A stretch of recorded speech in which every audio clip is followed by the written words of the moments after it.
안녕하세요. 제 이름은 김순자입니다.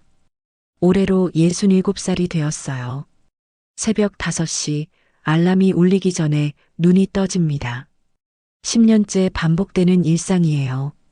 이불을 걷고 일어나 거실로 나가면 고요한 집안에 저 혼자만의 시간이 시작되죠. 부엌불을 켜고 냉장고 문을 열어 오늘 도시락에 넣을 반찬들을 꺼냅니다.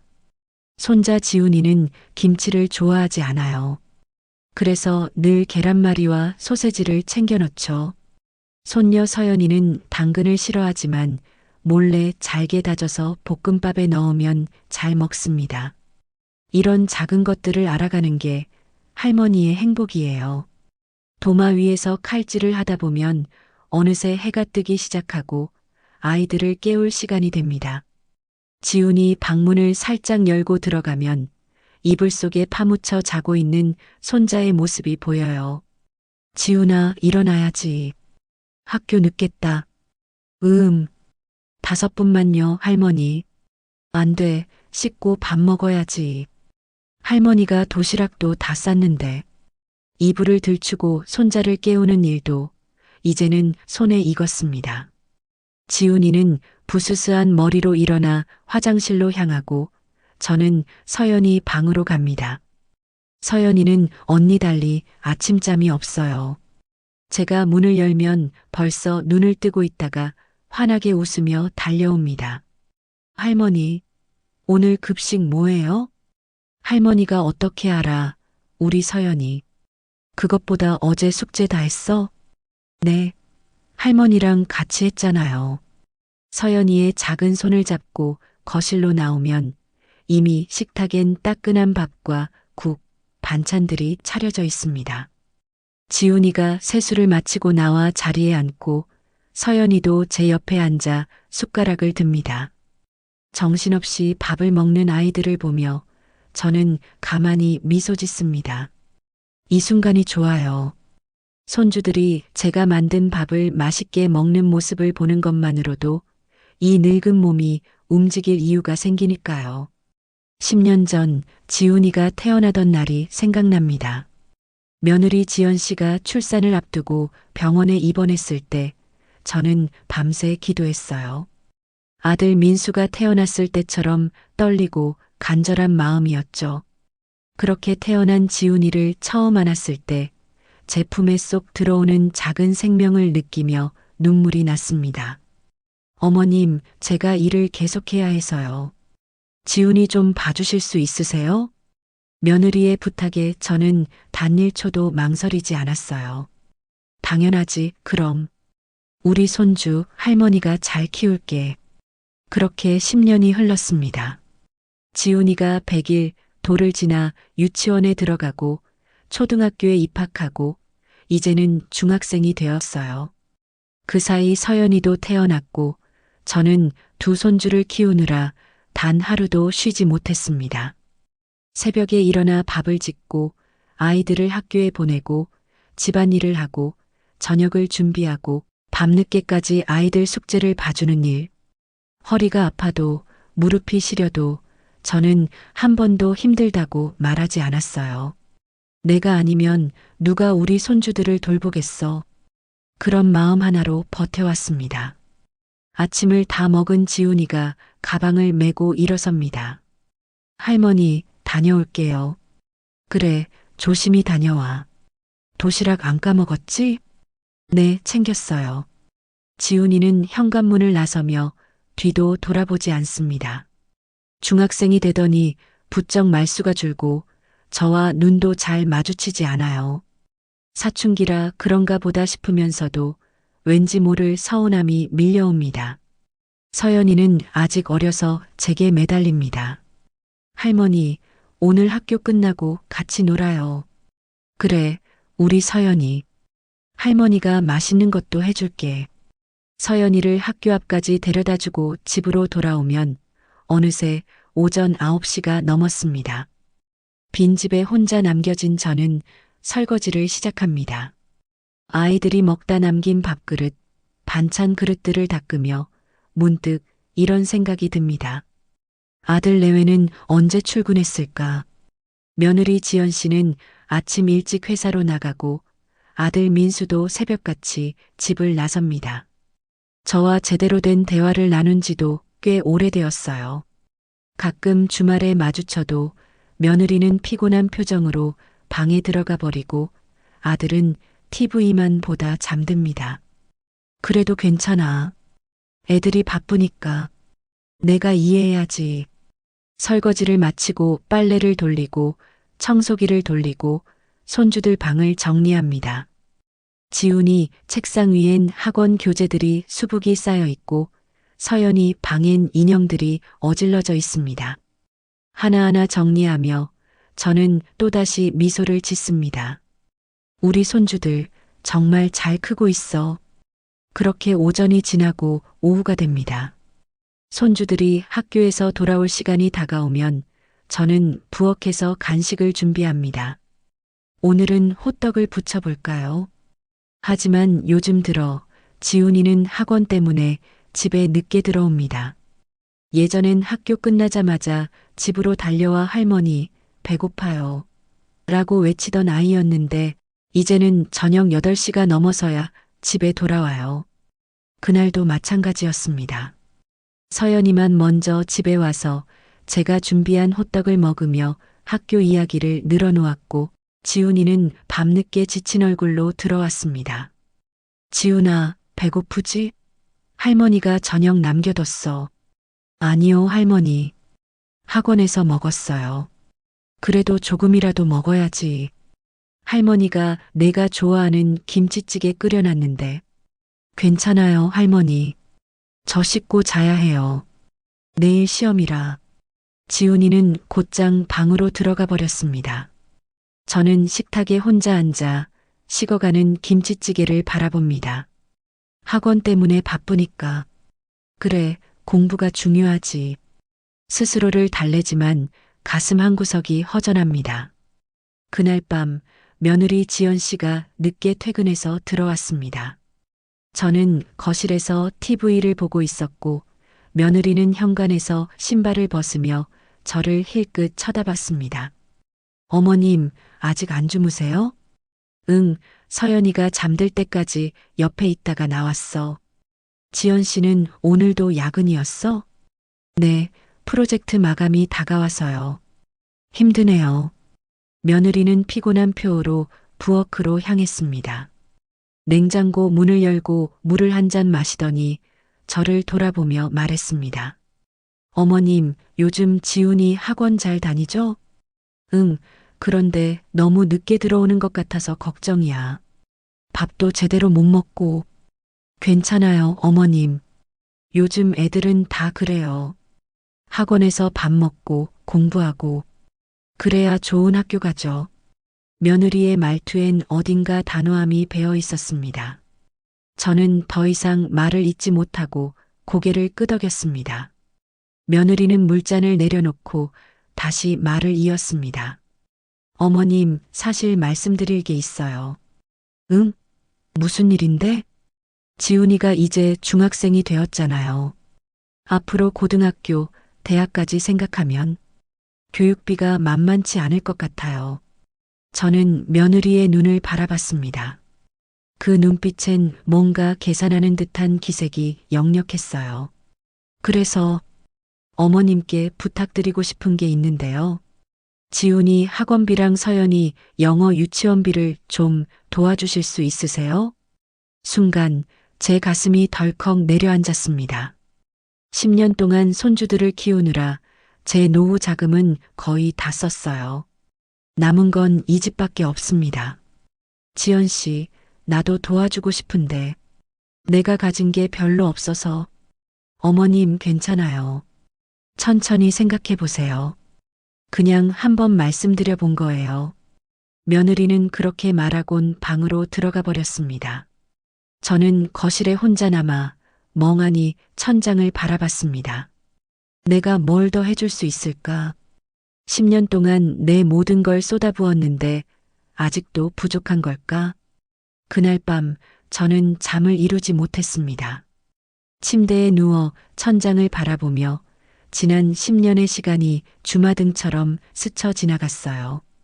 지훈이가 처음 기어다니던 날, 서연이가 처음 걸음마를 뗀 날, 아이들이 아파서 밤새 간호하던 날, 운동회 때 도시락을 싸들고 가던 날. 모든 순간순간이 행복했습니다. 힘들었지만 손주들의 웃음 하나로 모든 피로가 사라졌어요. 하지만 요즘 들어 뭔가 달라지고 있다는 걸 느낍니다. 지훈이는 저와 눈을 마주치지 않고 며느리는 저를 대할 때마다 어딘가 냉랭한 느낌이 들어요. 아들 민수는 항상 피곤해 보이고 저와 제대로 된 대화조차 나누지 않습니다. 어쩌면 내가 이제 필요 없는 사람이 된 걸까? 그런 생각이 머릿속을 맴돌았습니다. 다음 날 아침 저는 평소처럼 새벽 5시에 일어나 도시락을 쌌습니다. 지훈이를 깨우고 서연이를 학교에 데려다 주고 집안일을 했습니다. 모든 게 똑같았지만 왠지 모르게 마음 한구석이 무거웠어요. 그리고 그날 저녁 며느리가 다시 저를 불렀습니다. 어머님, 주말에 시간 되시면 가족회의 좀 할까요? 중요한 이야기가 있어서요. 가족회의. 그 말을 듣는 순간 저는 알 수 있었습니다. 뭔가 큰 일이 다가오고 있다는 걸. 10년 동안 쌓아온 평온한 일상에 작은 균열이 생기기 시작한 겁니다. 주말 저녁 온 가족이 거실에 모였습니다. 며느리 지연 씨가 제안한 가족회의라는 게 오늘이었어요. 아침부터 가슴이 두근거려서 제대로 밥도 넘기지 못했습니다. 뭔가 좋지 않은 일이 벌어질 것 같은 그런 불길한 예감이 들었거든요. 거실 소파에 둘러앉은 우리 가족. 며느리는 노트북을 펼쳐놓고 뭔가를 준비한 듯 보였고 아들 민수는 팔짱을 낀 채 무표정한 얼굴로 앉아 있었습니다. 지훈이와 서연이는 각자 방에서 놀고 있었어요. 며느리가 먼저 입을 열었습니다. 어머님, 오늘 가족회의를 소집한 이유는요. 우리 가족의 미래에 대해 진지하게 이야기하고 싶어서예요. 응? 무슨 이야기인데? 제 목소리가 떨렸습니다. 며느리의 차갑게 가라앉은 목소리가 왠지 모르게 두려웠어요. 며느리는 노트북 화면을 돌려 저에게 보여줬습니다. 화면에는 빼곡히 적힌 숫자들과 표가 있었어요. 보세요, 어머님. 이게 지훈이 학원비입니다. 수학, 영어, 과학 학원에 월 150만 원이 들어가요. 여기에 특목고, 대비 논술 학원까지 추가하면 월 200만 원이 넘어갑니다. 그렇게나 많이 들어가니? 네, 요즘 애들은 다 이렇게 해요. 안 그러면 경쟁에서 뒤처지죠. 그리고 서연이도 곧 초등학교 들어가면 영어 유치원 보내야 하는데 그것도 월 100만 원은 기본이에요. 며느리는 차근차근 설명했지만 그 목소리엔 감정이 실려 있지 않았습니다. 마치 회사에서 보고하듯 냉정하고 계산적이었어요. 그래서 우리 부부가 벌어서는 도저히 감당이 안 돼요. 어머님도 아시다시피 민수 씨 월급이 그리 많지 않고 제 월급도 빠듯하거든요. 아들 민수는 여전히 말이 없었습니다. 그저 고개를 숙인 채 며느리의 말에 동의하는 듯 끄덕이기만 했어요.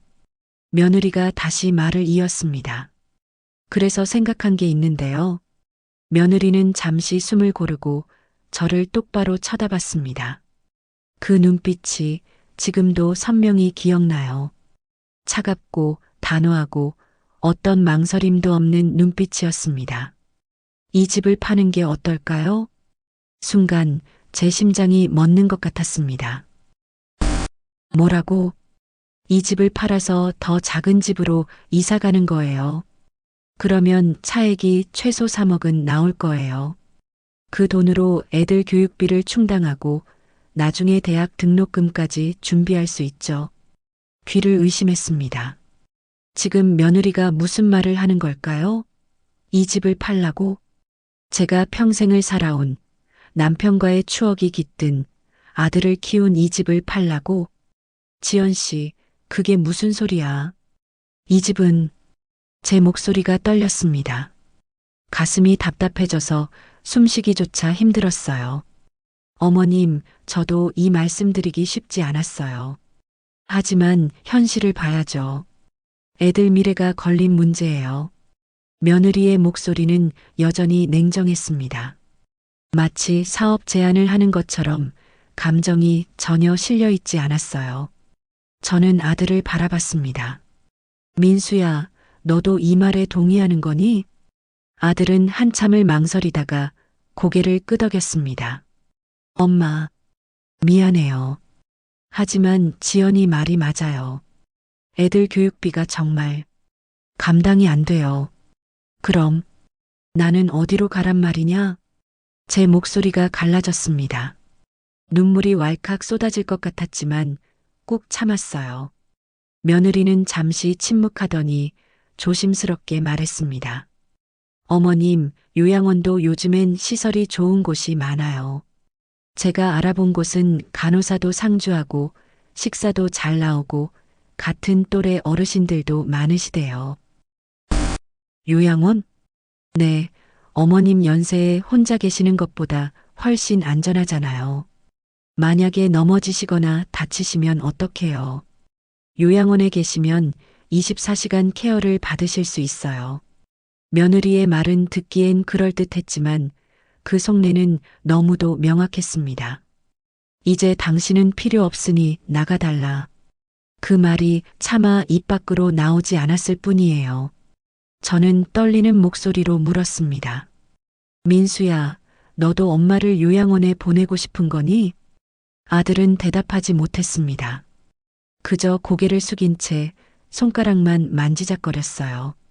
며느리가 대신 말했습니다. 어머님, 오해하지 마세요. 저희가 어머님을 내쫓으려는 게 아니에요.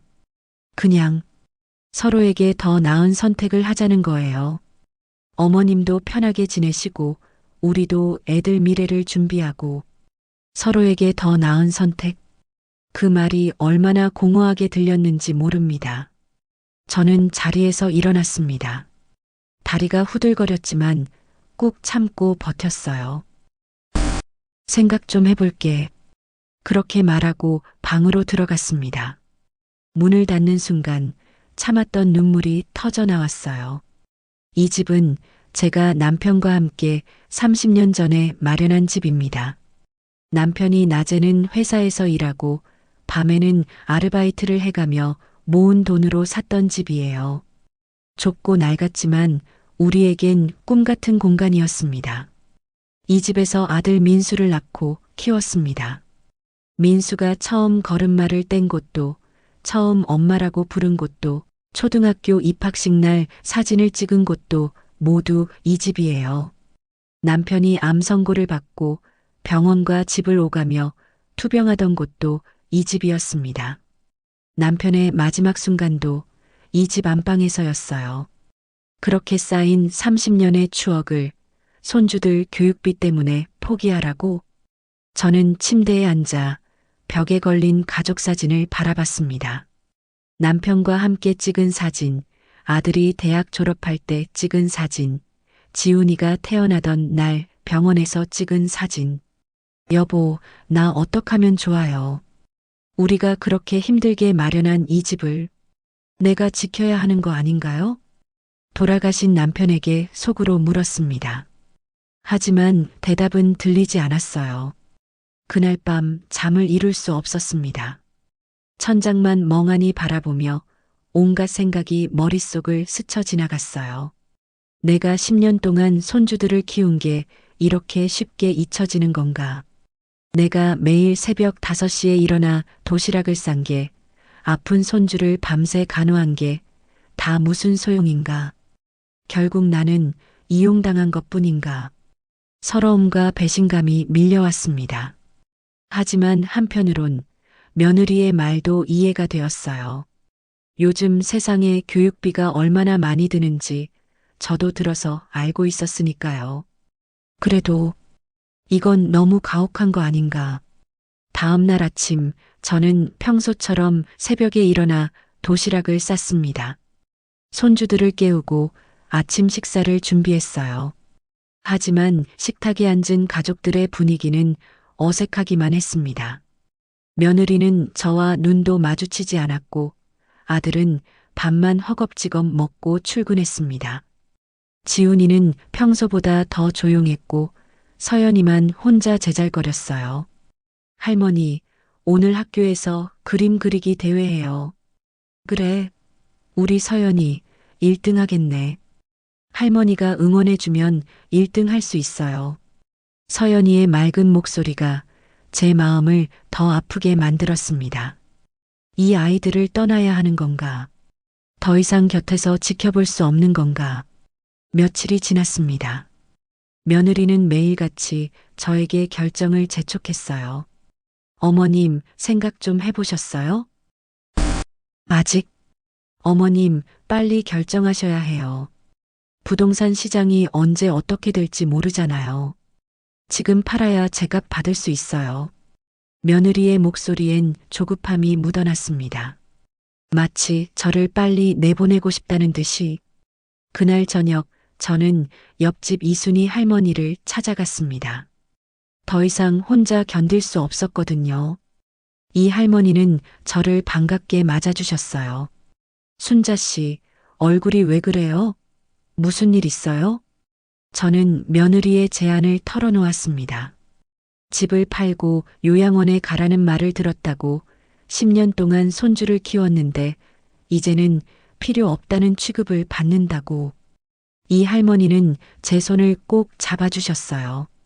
순자 씨, 내 말 들어봐요. 절대 그러면 안 돼요. 그 집은 순자 씨 집이에요.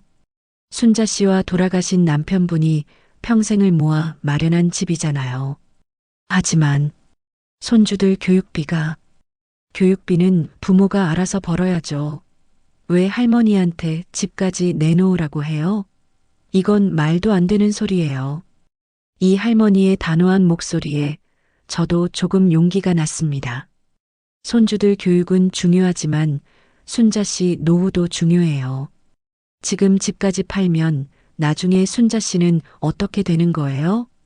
요양원 비용은 누가 내요? 며느리가 책임져 줄 것 같아요? 이 할머니의 말에 저는 아무 대답도 할 수 없었습니다. 그래, 내 노후는 어떻게 되는 거지? 집까지 팔고 나면 나는 정말 아무것도 남는 게 없는데. 집으로 돌아오는 길 저는 마음을 굳혔습니다. 이 집만큼은 지켜야겠다. 남편과의 마지막 추억이 담긴 이 집을 내가 지켜야 해. 현관문을 열고 들어섰는데 거실엔 며느리와 아들이 앉아 있었습니다. 며느리가 저를 보자마자 물었습니다. 어머님, 어디 다녀오셨어요? 응, 잠깐 산책 좀 하고. 어머님 오셨으면 잘 됐어요. 오늘 부동산 중개인이 다녀갔어요. 이 집 시세가 생각보다 높게 나왔대요. 지금 팔면 정말 좋은 가격에 팔 수 있대요. 며느리의 얼굴엔 기대감이 가득했습니다. 하지만 저는 더 이상 참을 수 없었어요. 지연 씨, 네, 어머님? 나는 이 집을 팔 수 없어. 순간 거실에 정적이 흘렀습니다. 며느리의 얼굴이 굳어졌고 아들은 당황한 표정을 지었어요. 어머님, 무슨 말씀이세요? 이 집은 나와 내 남편이 평생을 모아 마련한 집이야. 이 집에서 민수를 키웠고 너희 손주들도 키웠어. 이 집은 내 인생 전부야. 그걸 어떻게 그냥 팔 수 있겠니? 어머님, 그래도 애들 미래는 너희가 책임져야지. 왜 나한테 내 인생까지 포기하라고 해? 저는 생전 처음으로 며느리에게 소리를 질렀습니다. 그동안 참았던 모든 감정이 한꺼번에 폭발했어요. 며느리의 얼굴이 차갑게 굳어졌습니다. 그러시겠다면 어쩔 수 없죠. 며느리는 그렇게 말하고 방으로 들어가 버렸습니다. 아들은 저와 며느리 사이에서 갈팡질팡하며 결국 며느리를 따라 방으로 들어갔어요. 저는 거실에 혼자 남았습니다. 내가 잘한 걸까? 아니면 잘못한 걸까? 하지만 후회는 없었습니다. 이 집만큼은 제가 지켜야 했으니까요. 그날 밤부터 집안 분위기가 싸늘하게 변했습니다. 며느리는 저와 말을 섞지 않았고 아들도 저를 피했습니다. 손주들마저 어쩐지 저와 거리를 두는 것 같았어요. 특히 며느리는 노골적으로 저를 무시하기 시작했습니다. 제가 만든 음식에 불평하고 집안일에 트집을 잡고 손주들을 저에게서 떼어놓으려 했어요. 지훈아, 오늘부터 할머니 도시락 말고 학교 급식 먹어. 왜요, 엄마? 할머니 도시락이 더 맛있는데. 아니야, 급식이 영양가도 높고 위생적이야. 할머니가 만드신 건 이제 안 먹어도 돼. 며느리의 말을 듣는 순간 제 가슴이 철렁 내려앉았습니다. 10년 동안 매일 새벽에 일어나 정성스레 싸던 도시락을 이제는 필요 없다는 겁니까? 나는 정말 이제 쓸모없는 사람이 된 건가? 그렇게 저는 점점 이 집에서 투명 인간이 되어갔습니다. 그날 이후로 집안의 공기가 완전히 바뀌었습니다. 며느리는 저와 눈도 마주치지 않았고 아들은 출근 시간을 일부러 앞당겨 저와 마주칠 일을 피했어요. 손주들마저 어쩐지 저를 멀리하는 것 같았습니다. 아침에 일어나 부엌으로 가면 며느리가 이미 식탁에 앉아 있었어요. 예전엔 제가 먼저 일어나 밥을 짓고 반찬을 차려놨는데 이제는 며느리가 간단하게 토스트와 우유만 준비해 놓고 있었죠. 아, 어머님. 일어나셨어요. 응, 내가 아침 준비할게. 아니에요, 괜찮아요.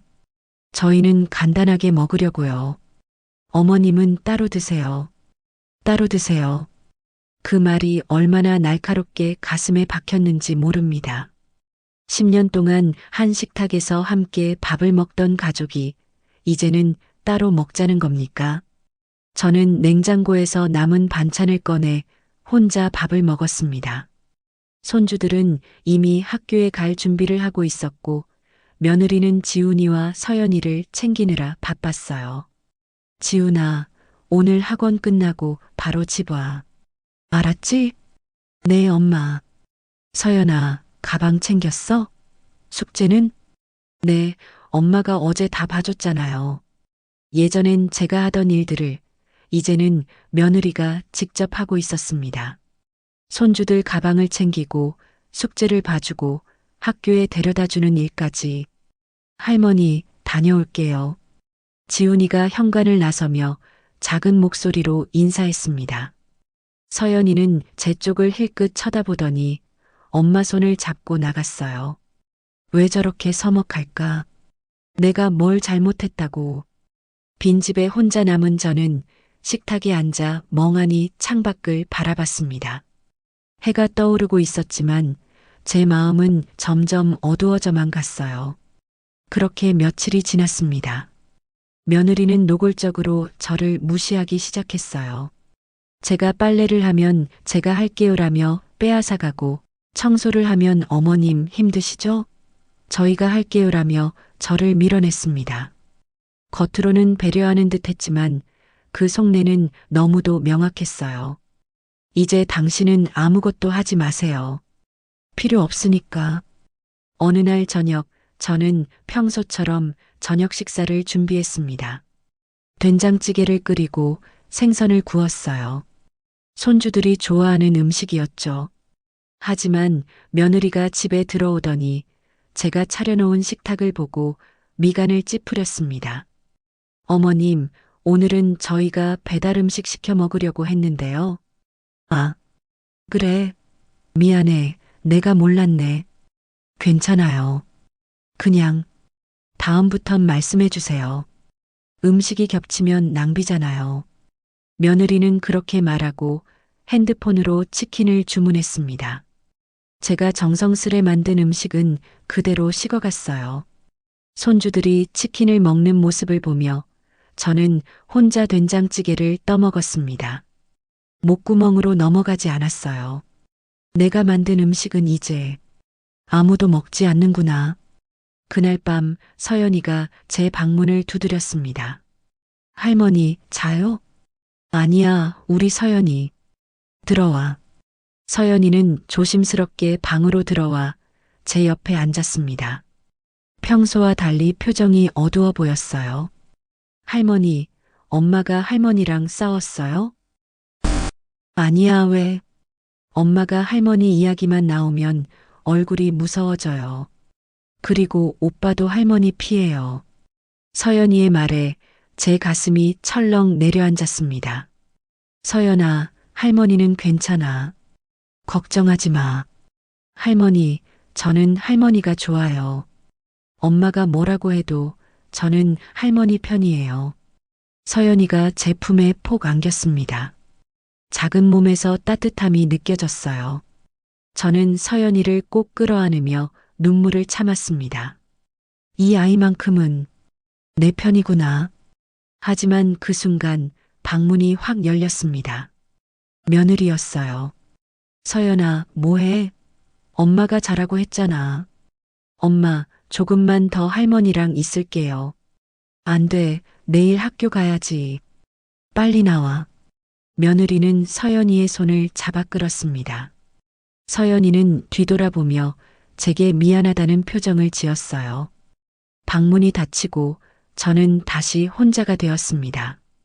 서연이마저 저렇게 빼앗아 가는구나. 다음 날 더 충격적인 일이 벌어졌습니다. 아침에 일어나 부엌으로 갔는데 며느리가 지훈이에게 도시락을 싸주고 있었어요. 제가 10년 동안 해온 일을 며느리가 하고 있었습니다. 지연 씨, 내가 할게. 아니에요, 어머님. 제가 할게요. 어차피 저도 출근 준비하면서 하는 거라 괜찮아요. 며느리는 제 제안을 단호히 거절했습니다. 지훈이는 어색하게 눈을 피했어요. 10년 동안 매일 새벽에 일어나 도시락을 쌌는데 이제는 그것마저 빼앗기는구나. 저는 더 이상 할 말이 없었습니다. 그냥 방으로 돌아와 침대에 누웠어요. 나는 이제 정말 이 집에서 필요 없는 사람이 된 거구나. 그렇게 일주일이 지났습니다. 저는 점점 투명 인간처럼 되어갔어요. 가족들은 저를 거들떠보지도 않았고 제가 말을 걸어도 대충 대답하고 돌아섰습니다. 식사 시간에도 저만 따로 먹었고 거실에서 TV를 보려고 하면 며느리가 채널을 바꿔버렸어요. 어머님, 죄송한데 저희가 볼 프로그램이 있어서요. 그렇게 말하곤 제가 보던 프로그램을 꺼버렸습니다. 저는 더 이상 이 집에서 제 자리를 찾을 수 없었어요. 어느 날 오후 저는 옆집 이순희 할머니를 다시 찾아갔습니다. 순자 씨, 얼굴이 더 안 좋아졌네요. 많이 힘드시죠? 이 할머니는 저를 보자마자 알아챘습니다. 저는 그동안 있었던 일들을 털어놓았어요. 며느리가 저를 어떻게 대하는지, 손주들마저 저를 피하는지, 제가 이 집에서 얼마나 외톨이가 되었는지. 이 할머니는 제 손을 꼭 잡아주며 말했습니다. 순자 씨, 이렇게는 못 살아요. 차라리 독립하는 게 나아요. 독립이라니. 내가 어떻게? 작은 방이라도 하나 얻어서 혼자 사세요. 그게 며느리 눈치 보며 사는 것보다 나아요. 하지만 내가 가진 돈이 얼마 없는데. 순자 씨, 기초연금 받고 계시잖아요. 그거랑 작은 일이라도 하나 구하면 작은 방 하나는 얻을 수 있어요. 이 할머니의 말에 저는 처음으로 생각했습니다. 그래, 혼자 사는 게 나을 수도 있겠다. 이렇게 눈치 보며 사는 것보다는. 하지만 한편으론 두려웠어요. 제 나이에 혼자 산다는 게 쉬운 일이 아니니까요. 순자 씨, 생각해 보세요. 지금 그 집에 있으면 순자 씨만 힘들어요. 며느리는 절대 바뀌지 않을 거예요. 집으로 돌아오는 길, 저는 많은 생각을 했습니다. 정말 나가야 하는 걸까? 내가 평생을 살던 집을, 남편과의 추억이 깃든 집을 떠나야 하는 걸까? 하지만 이대로는 더 이상 버틸 수 없었어요. 매일같이 며느리의 냉대를 받고 손주들에게서 멀어지고 투명 인간처럼 사는 것이 너무 고통스러웠습니다. 현관문을 열고 들어섰는데 거실에서 며느리와 아들이 대화하는 소리가 들렸습니다. 여보, 어머니가 계속 이러시면 어떡해요? 집 팔자는 말에 완전히 거부하시잖아요. 그래도 엄마를 어떻게, 우리가 어떻게 해요? 애들 교육비는 계속 늘어나는데 어머니는 도와주시지도 않고 차라리 혼자 나가 사시는 게 서로에게 나을 것 같아요. 혼자 나가 사시는 게 나을 것 같아요. 며느리의 말을 듣는 순간 제 결심이 섰습니다. 그래, 나가자. 더 이상 여기 있어봤자 서로에게 고통일 뿐이야. 저는 조용히 제 방으로 들어갔습니다. 옷장을 열고 오래된 가방을 꺼냈어요. 천천히 옷가지를 챙기기 시작했습니다. 이제 새로운 시작을 해야겠구나. 혼자서 가방을 싸면서 눈물이 주르륵 흘러내렸습니다.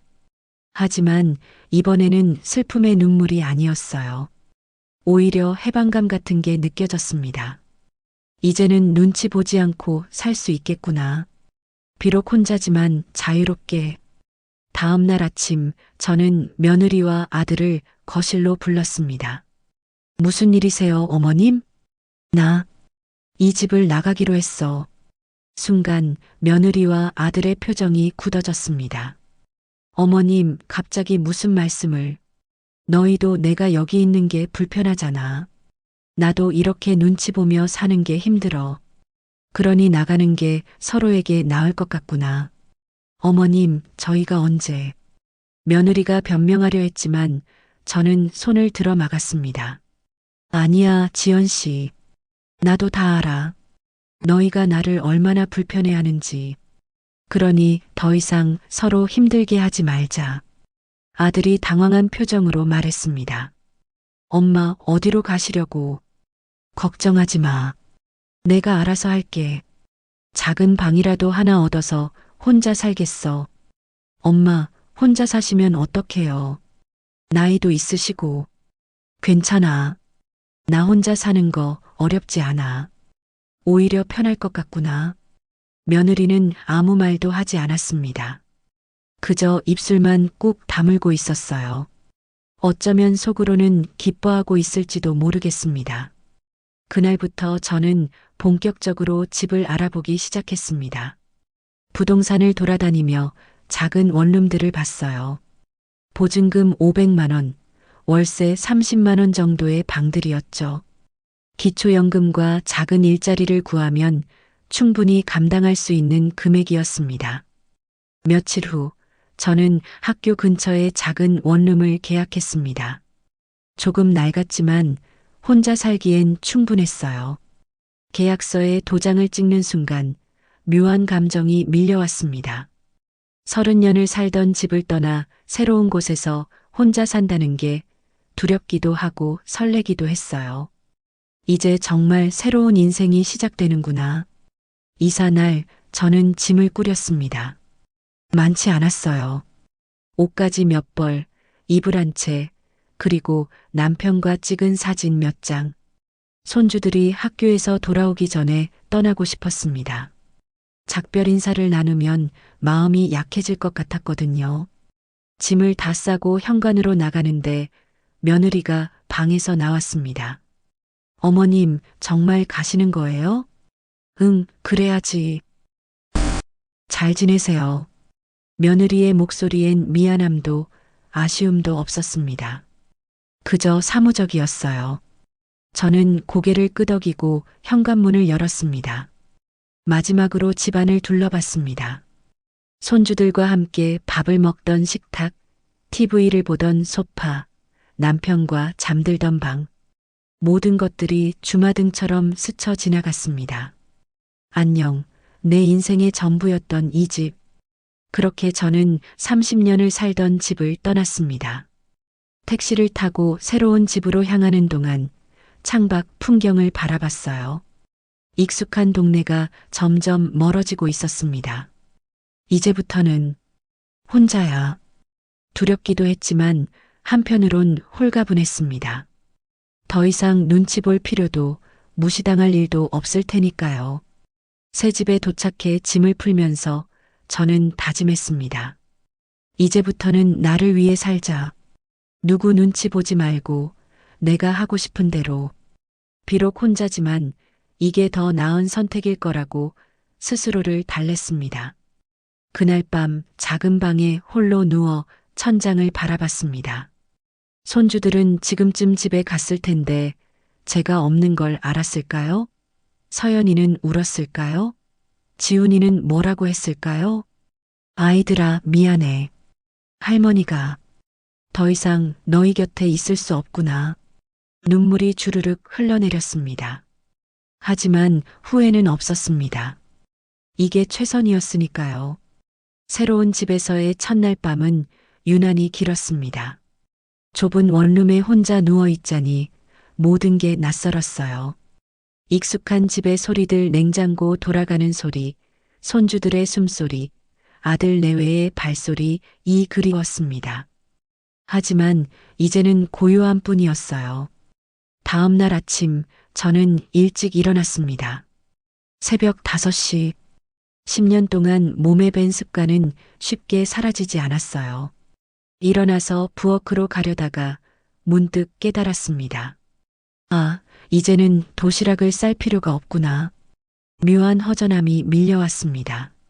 10년 동안 매일 아침 했던 일이 이제는 할 필요가 없다는 게 오히려 더 외롭게 느껴졌어요. 저는 간단히 라면을 끓여 먹었습니다. 혼자 먹는 밥은 맛이 없었어요. 이제부터 매일 이렇게 혼자 밥을 먹어야 하는구나. 밥을 먹고 나니 할 일이 없었습니다. 예전엔 집안일에 손주들 돌보느라 하루가 짧았는데 이제는 시간이 너무 많았어요. 창밖을 바라보니 사람들이 출근하는 모습이 보였습니다. 학생들도 학교에 가고 있었고요. 나도 뭔가 해야겠다. 이렇게 가만히 있으면 미칠 것 같아. 저는 옷을 갈아입고 밖으로 나갔습니다. 동네를 걸으며 일자리를 알아봐야겠다고 생각했어요.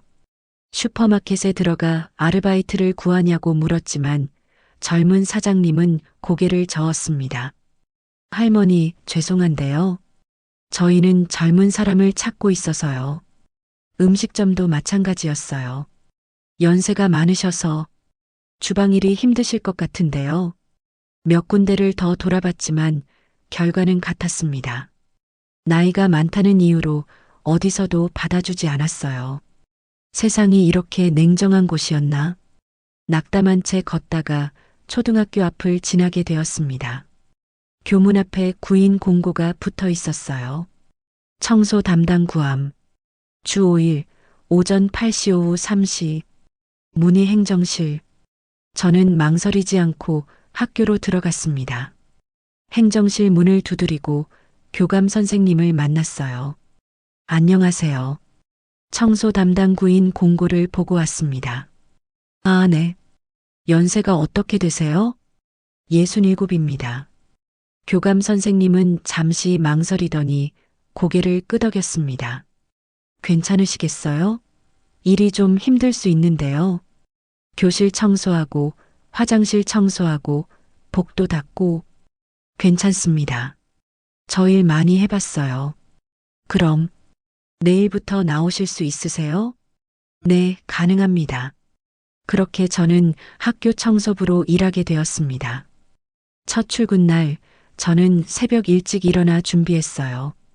오랜만에 설레는 마음이 들었습니다. 이제 나도 할 일이 생겼구나.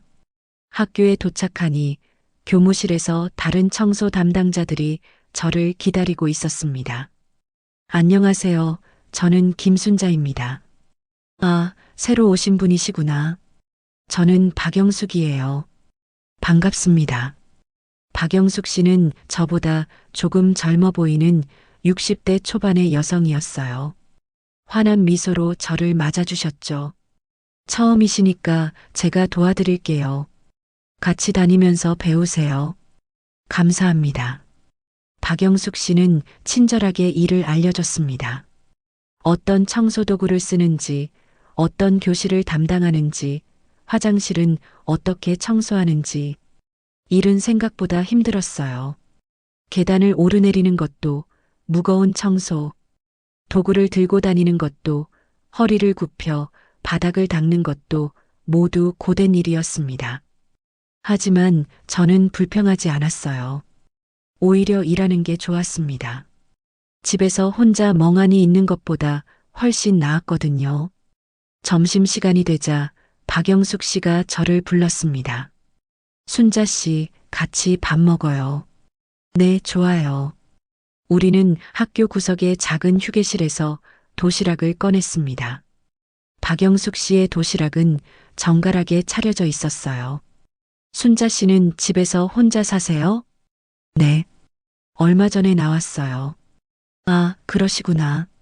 저도 혼자 살아요. 남편은 10년 전에 돌아가시고 자식들은 다 독립했거든요. 박영숙 씨는 자신의 이야기를 털어놨습니다. 홀로 두 아들을 키웠는데 아들들이 결혼해서 멀리 이사를 갔고 이제는 명절에나 얼굴을 본다고 했어요. 처음엔 외로웠는데 이제는 괜찮아요. 이렇게 일하면서 사람들도 만나고 혼자 사는 것도 나쁘지 않더라고요. 박영숙 씨의 말에 저도 조금 위안이 되었습니다. 나도 이렇게 적응할 수 있을까? 그날 오후 저는 3층 화장실을 청소하고 있었습니다. 허리를 굽혀 변기를 닦는데 갑자기 누군가 들어왔어요. 고개를 들어보니 10살쯤 되어 보이는 여자아이였습니다. 안경을 쓰고 단정하게 머리를 묶은 아이였어요. 할머니, 여기 청소하세요? 응, 그래. 너는 학교 안 가니? 지금 쉬는 시간이에요. 할머니, 힘들지 않으세요? 괜찮아. 할머니는 일하는 게 좋단다. 아이는 제 옆에서 가만히 서서 청소하는 모습을 지켜봤습니다. 할머니, 제가 도와드릴까요? 아니야, 괜찮아. 너는 친구들이랑 놀아야지. 저는 친구가 별로 없어요. 그냥 혼자 있는 게 더 좋아요. 아이의 말에 저는 가슴이 뭉클했습니다. 어쩐지 외로워 보이는 아이였어요. 그래. 그럼 할머니랑 잠깐 이야기할래? 네. 아이는 환하게 웃으며 제 옆에 앉았습니다. 우리는 짧은 시간 동안 이런저런 이야기를 나눴어요. 아이의 이름은 민지였습니다. 부모님이 맞벌이를 하셔서 집에 혼자 있는 시간이 많다고 했어요. 할머니가 보고 싶다는 말도 했죠. 우리 할머니는 멀리 사세요. 1년에 한 번밖에 못 봐요. 그렇구나.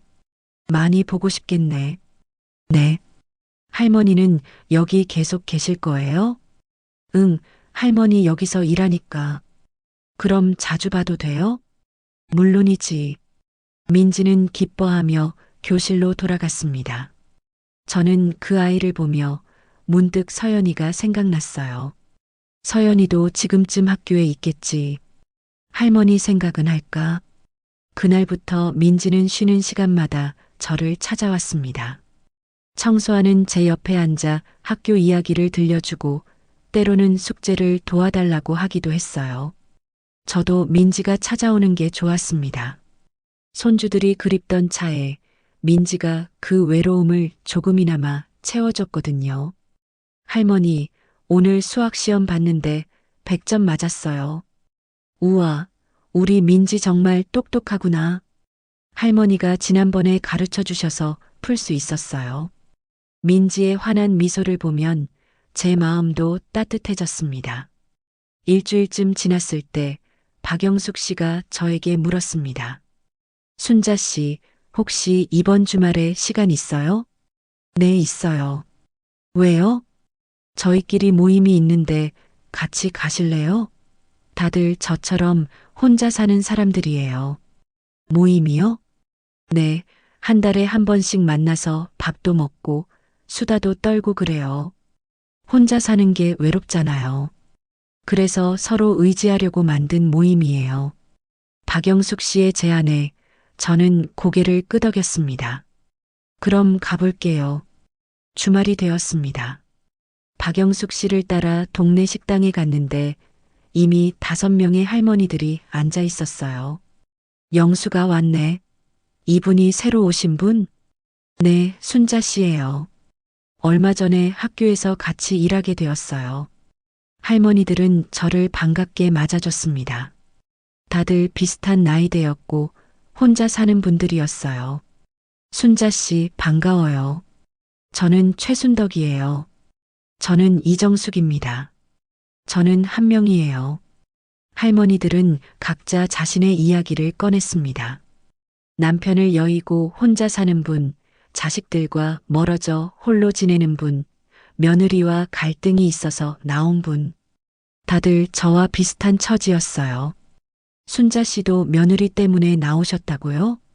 네, 그렇게 됐어요. 아이고, 요즘 며느리들은 시어머니를 뭐라고 생각하는지 모르겠어요.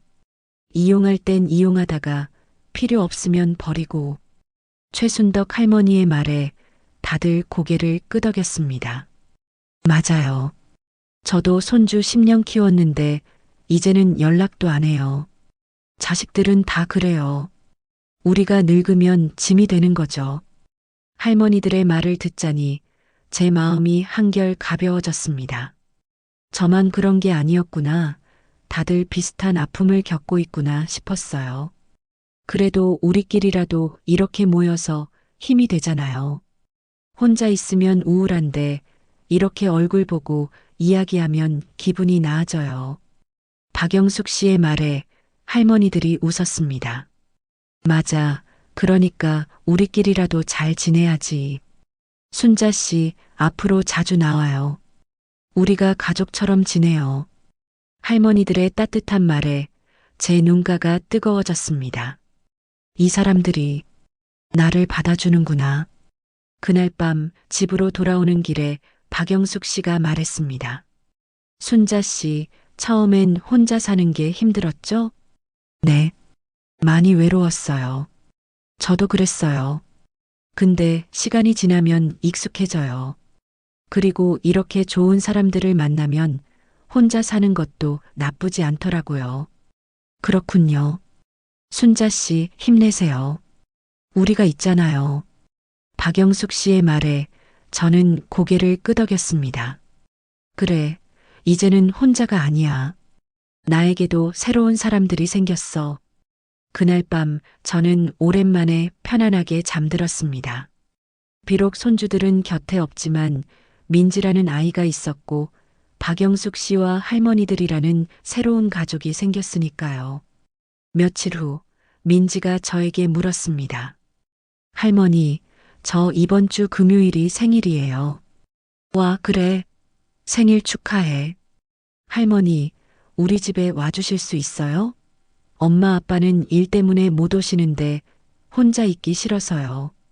민지의 말에 제 가슴이 뭉클했습니다. 그래, 할머니가 갈게. 우리 민지 생일 할머니가 꼭 축하해 줄게. 정말요? 고마워요, 할머니. 민지는 환하게 웃으며 제 손을 꼭 잡았습니다.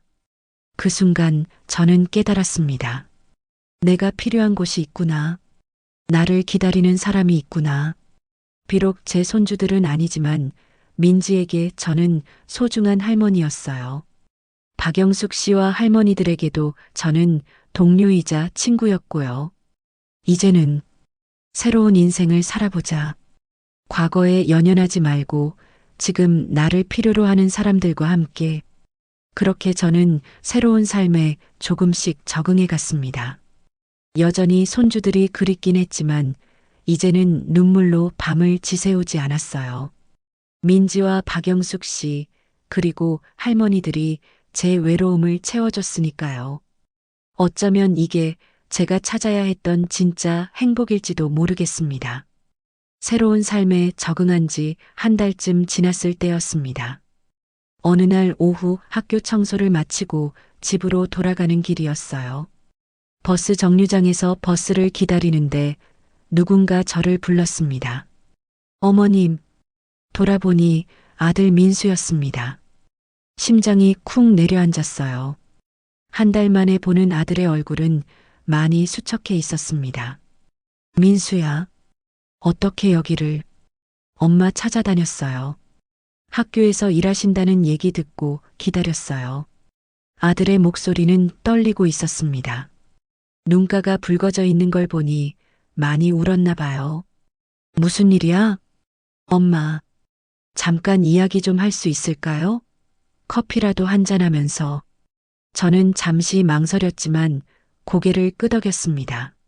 아들이 저를 이렇게까지 찾아온 건 처음이었거든요. 근처 카페에 들어가 자리에 앉자 아들은 한참을 말을 잇지 못했습니다. 커피잔만 만지작거리며 무언가 고민하는 표정이었어요. 엄마, 정말 죄송해요. 아들이 고개를 숙이며 말했습니다. 지연이 친정에 큰 문제가 있었어요. 그걸 제가 최근에야 알았어요. 무슨 문제? 지연이 아버지가 사업 실패로 큰 빚을 지셨대요. 몇 년 전부터요. 지연이가 그 빚을 갚느라 돈이 필요했던 거예요. 아들의 말에 저는 깜짝 놀랐습니다. 그래서 우리 집을 팔려고 했던 거야? 네. 그 돈으로 장인어른 빚도 갚고 애들 교육비도 해결하려고 했던 거예요. 근데 저는 그걸 몰랐어요. 지연이가 혼자 다 짊어지고 있었어요. 아들은 눈물을 흘렸습니다. 엄마를 그렇게 대한 건 정말 잘못된 거예요. 저도 알아요. 근데 그때는 지연이 눈치만 보느라 엄마한테 제대로 못했어요. 엄마, 지금이라도 다시 집으로 돌아와 주실 수 없나요? 애들이 엄마 보고 싶어 해요. 특히 서연이가 매일 울어요. 아들의 말에 제 가슴이 뭉클했습니다. 서연이가 저를 그리워한다니. 하지만 저는 고개를 저었습니다. 민수야, 나는 이제 돌아갈 수 없어. 엄마, 나도 이제 내 인생이 있어. 일도 하고 만날 사람들도 있고 내 눈치, 지연이 눈치 보며 살고 싶지 않아. 엄마, 제발 한 번만 더 기회를 주세요. 아들이 제 손을 잡았습니다. 떨리는 손이었어요. 하지만 저는 단호하게 손을 뿌리쳤습니다. 안 돼. 나는 한 번 당했어. 두 번은 안 당해. 엄마, 지연이가 많이 반성하고 있어요. 제발, 민수야, 그만해. 나는 결정했어. 저는 자리에서 일어났습니다. 더 이상 듣고 싶지 않았어요. 엄마, 아들이 저를 붙잡으려 했지만 저는 뒤돌아보지 않고 카페를 나왔습니다. 가슴이 찢어질 듯 아팠습니다. 하지만 돌아갈 수는 없었어요. 다시 그런 고통을 겪고 싶지 않았으니까요. 그날 밤 저는 잠을 이루지 못했습니다. 아들의 말이 계속 머릿속을 맴돌았어요. 서연이가 매일 온다고. 지연 씨도 친정 문제로 힘들었구나.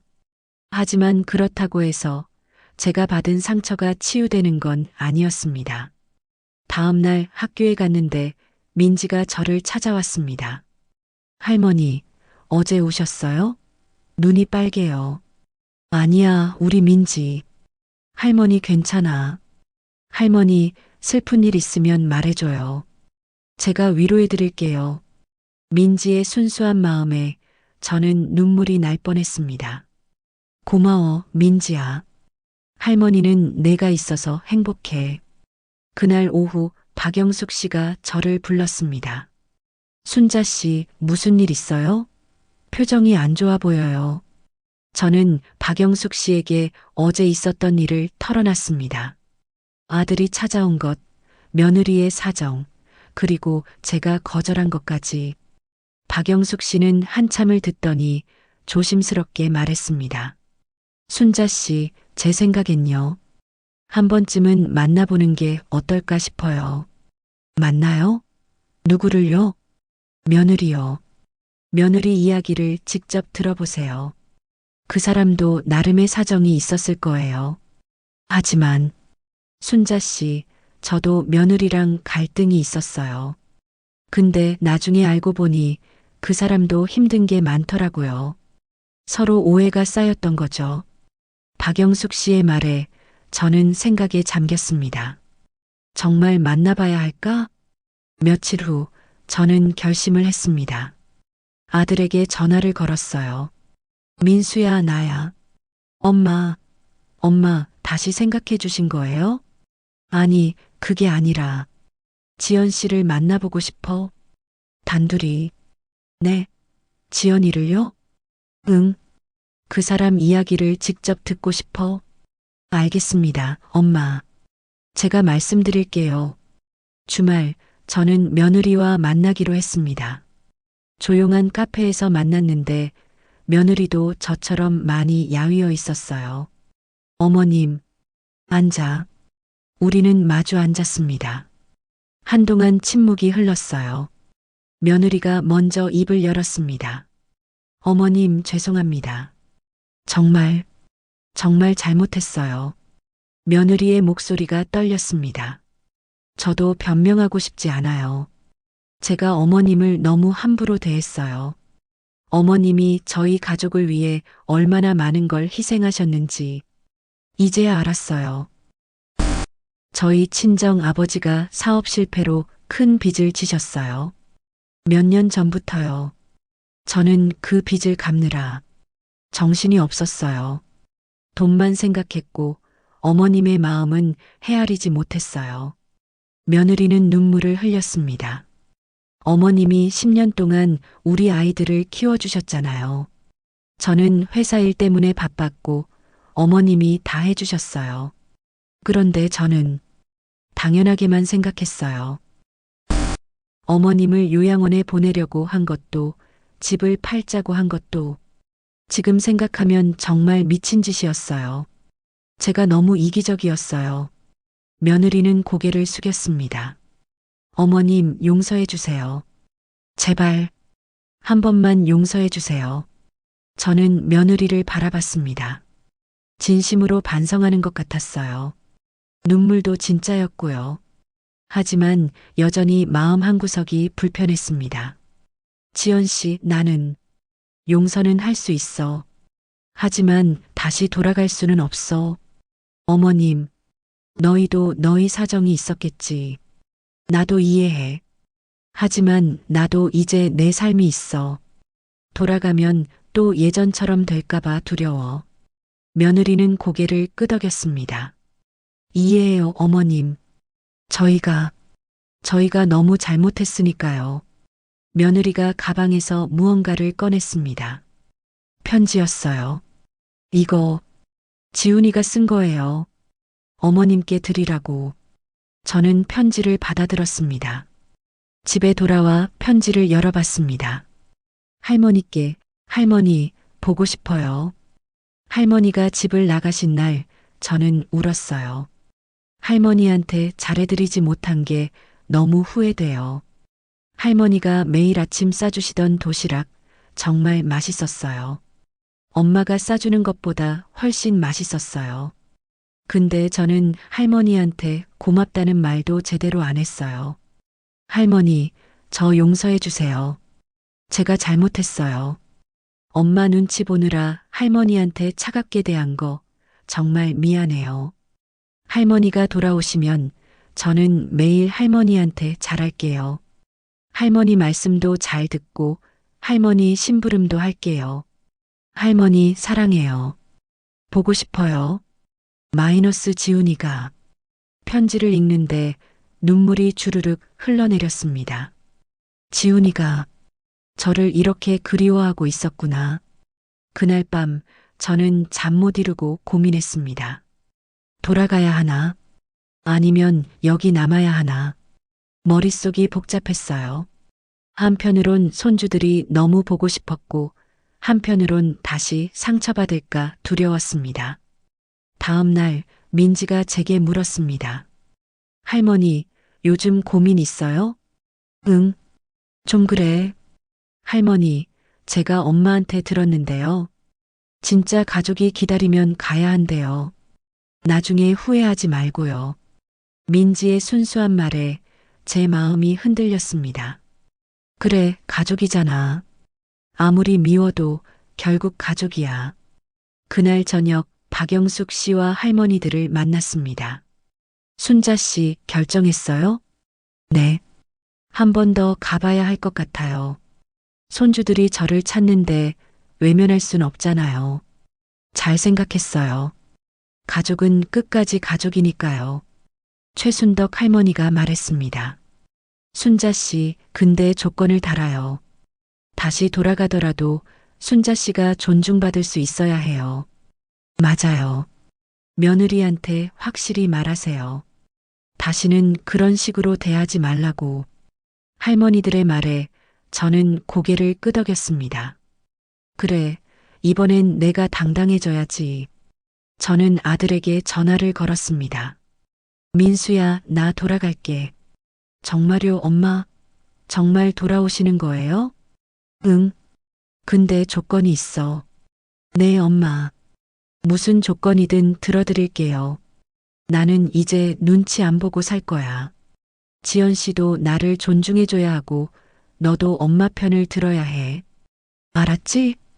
네, 엄마. 알겠습니다. 그리고 나는 일을 계속할 거야. 학교 청소일. 그거 하면서 내 용돈 벌고 내 인생 살 거야. 네, 엄마. 무슨 말씀이든 다 들을게요.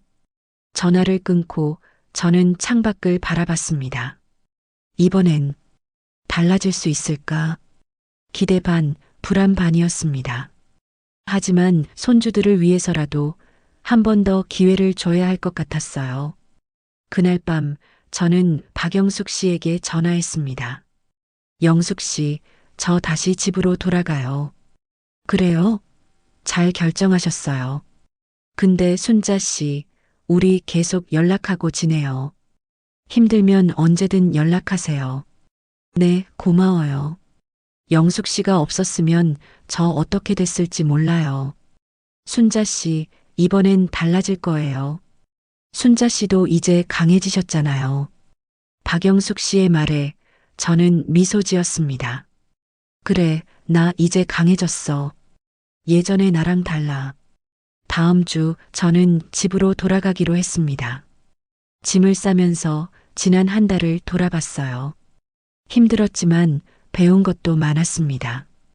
혼자서도 살 수 있다는 자신감, 새로운 사람들과의 인연, 그리고 내 가치를 지키는 방법. 이번엔 달라질 거야. 나도 달라졌고 가족들도 달라졌을 테니까. 그렇게 저는 다시 한번 가족에게 돌아가기로 결심했습니다. 하지만 이번엔 예전과는 다를 거예요. 당당하게 내 목소리를 내면서 살 거니까요. 집으로 돌아가는 날이었습니다. 아들과 며느리가 제 원룸으로 짐을 가지러 왔어요. 서연이도 함께 왔습니다. 할머니, 서연이가 달려와 제 품에 안겼습니다. 작은 몸으로 저를 꼭 껴안으며 울었어요. 할머니, 보고 싶었어요. 정말 정말 보고 싶었어요. 할머니도 우리 서연이 많이 보고 싶었어. 저도 서연이를 꼭 안으며 눈물을 흘렸습니다. 한 달 만에 안아보는 손녀의 품이 이렇게 따뜻한지 몰랐어요. 며느리가 조심스럽게 다가왔습니다. 어머님 정말 돌아와 주셔서 감사합니다.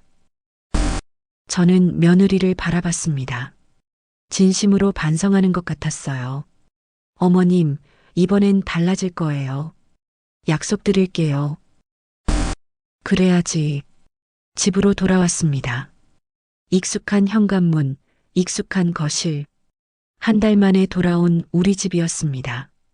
어머님, 방은 전처럼 그대로 둬놨어요. 아무것도 건드리지 않았어요. 며느리의 말대로 제 방은 제가 떠났을 때 그대로였습니다. 침대도, 옷장도, 벽에 걸린 가족 사진도. 고마워. 저는 짐을 풀기 시작했습니다. 저녁 식사 시간이었습니다. 온 가족이 식탁에 둘러앉았어요. 지훈이도 학원에서 일찍 들어왔습니다. 할머니가 해주신 밥이 그리웠어요. 지훈이가 수줍게 말했습니다. 그래, 할머니가 맛있는 거 많이 해줄게. 식사를 하며 가족들과 이야기를 나눴습니다. 오랜만에 함께하는 가족 식사였어요. 이번엔 정말 달라질 수 있을까?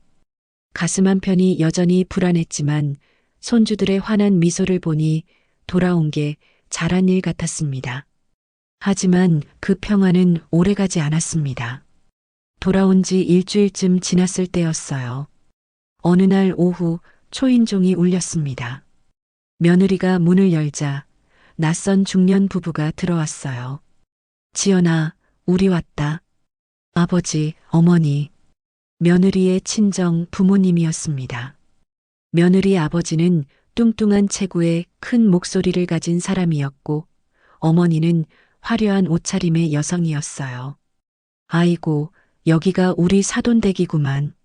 아파트가 꽤 괜찮네. 며느리 아버지가 집안을 둘러보며 큰 소리로 말했습니다. 저는 거실에서 나와 인사했습니다. 처음 뵙겠습니다. 저는, 시어머니시구만. 안녕하세요. 며느리 어머니가 제 손을 덥석 잡았습니다. 우리 지연이가 신세 많이 졌죠? 고맙습니다. 말은 그렇게 했지만 눈빛은 차갑게 저를 훑어보고 있었어요. 며느리가 황급히 말했습니다. 아버지, 어머니, 갑자기 오시면 어떡해요? 연락하시지. 아이고, 딸 보러 오는데 무슨 연락이 필요해. 그리고 우리 볼 일도 있어서 왔어. 볼 일? 저는 불길한 예감이 들었습니다. 그날 저녁 며느리 부모님이 함께 식사를 했습니다.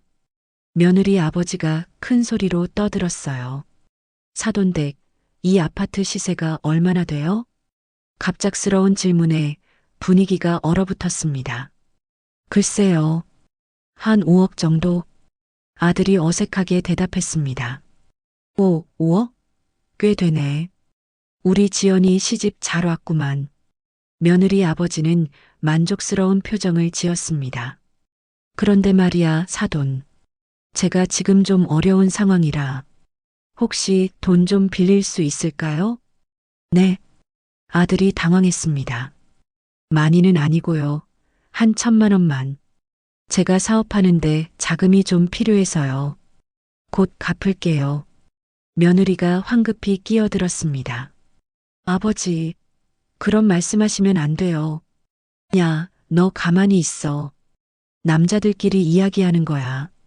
며느리 아버지는 며느리를 제지하고 아들을 쳐다봤습니다. 사돈, 어떻소? 우리 사돈지간인데 이 정도는 도와줄 수 있잖소? 아들은 난처한 표정으로 저를 쳐다봤습니다. 저는 고개를 저었습니다. 저희는 지금 여유가 없습니다. 아이들 교육비도 빠듯해서요. 뭐, 교육비? 아이고, 사돈 어른. 1,000만 원이 뭐 그리 큰 돈이라고 그러십니까? 며느리 아버지의 목소리가 높아졌습니다. 우리 딸이 이 집에서 10년 넘게 살았는데 1,000만 원도 못 빌려주겠다는 거요? 그게 아니라, 알았어요. 그럼 이 집을 담보로 해서 대출 받으시면 되잖아요. 그 돈으로 저 좀 도와주시고. 며느리 아버지는 뻔뻔하게 말했습니다. 저는 더 이상 참을 수 없었습니다. 안 됩니다. 제 목소리가 식탁을 울렸습니다. 이 집은 제 집입니다. 제가 남편과 평생을 모아 마련한 집이에요. 그걸 담보로 대출을 받는다고요? 아니, 사돈 어른. 진정하시고. 진정할 수 없어요. 도대체 뭘 믿고 이런 말씀을 하시는 거예요? 저는 떨리는 목소리로 말했습니다. 며느리 아버지의 얼굴이 붉어졌습니다. 이거 봐요. 우리 딸이 10년 넘게 손주 키우고 시어머니 모시고 살았는데 고작 1,000만 원도 안 빌려주겠다는 거요? 그건 별개의 문제입니다. 식탁이 험악해졌습니다. 며느리가 울먹이며 말했습니다. 아버지, 제발 그만하세요. 제가 알아서 할게요. 닥쳐. 내가 뭘 알아서 해. 내 팔자가 이 모양이니 우리가 이 고생이지. 며느리 아버지가 며느리에게 소리쳤습니다. 그 순간 저는 깨달았습니다. 아, 이 사람들 때문에 지연 씨가 그렇게 돈에 집착했구나. 며느리의 친정이 며느리를 괴롭히고 있었던 거예요. 며느리 부모님은 그날 밤 우리 집에서 묵었습니다.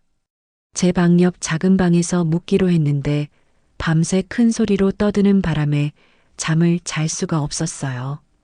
야, 이 집 분위기 봐라. 시어머니, 저거 완전히 꽉 막혔네. 그러게 말이야. 우리 딸만 고생하고 있잖아. 내일 민수한테 다시 얘기해봐.